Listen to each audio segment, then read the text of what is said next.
Hey, so check this out.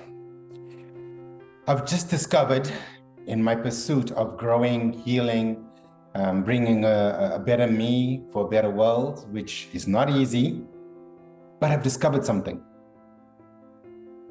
My friend Marco Hauven mentioned the book, The Untethered Soul, a few weeks ago when we were having a coffee. And I had this book on my phone for a couple of years, and I've never got into it.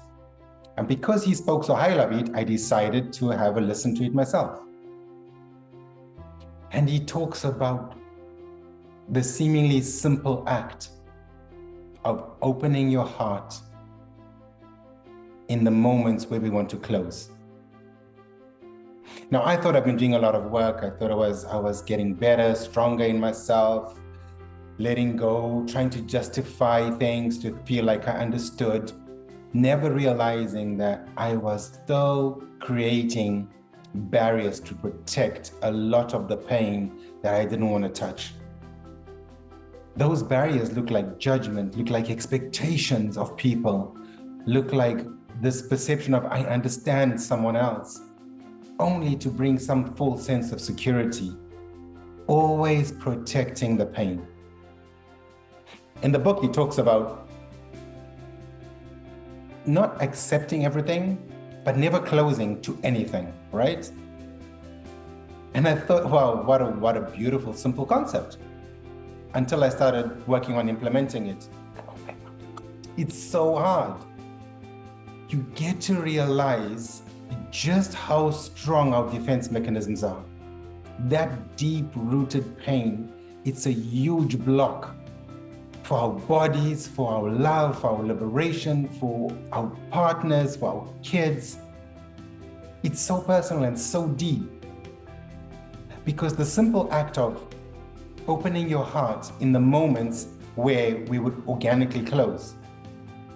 Someone doesn't meet your expectations. Someone doesn't reply you. Someone doesn't do what you expect them to do. Someone doesn't show up. Someone doesn't reciprocate your feelings. Oh my God, how much do we defend that? It's so crazy. I'm in love with the concept and realizing just how hard it is. The thing about me is I'm like a dog with a bone. I don't give up very easily. I'm persistent, maybe to a fault. But when you understand the concept of it, how else can they be healing? We can do all the meditation, we can do all the yoga, we can do all the find the perfect person things, but if we never get to sit with that deep pain, and it shows up so often in our daily lives, it's always showing up. If we never get to transform that with opening in our heart, in our body, because instinctively, once it's triggered, we want to close. But if we don't ever get to transform that, anything else outside of that is just a defense mechanism.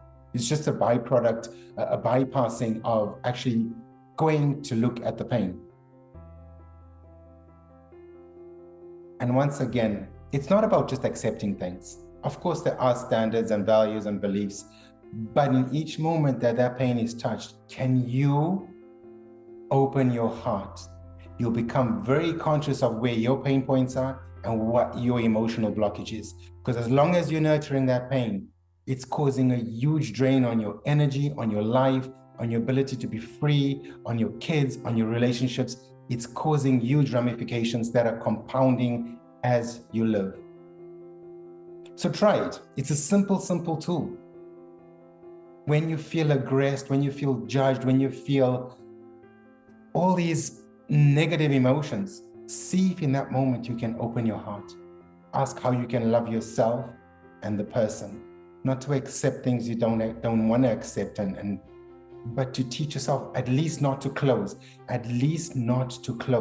Because as soon as you close, well, then the suffering continues. Pain happens to all of us, but suffering is something we continue, and we can stop that by learning to open in the moments you instinctively want to close. I'd love you to try it, and I'd love to know how it works for you or not, how challenging or not. And I feel it's a really fast, more loving, more compassionate route to healing ourselves as opposed to finding anything outside that will only be justifying the pain. Thank you for listening. Wish you a lovely day.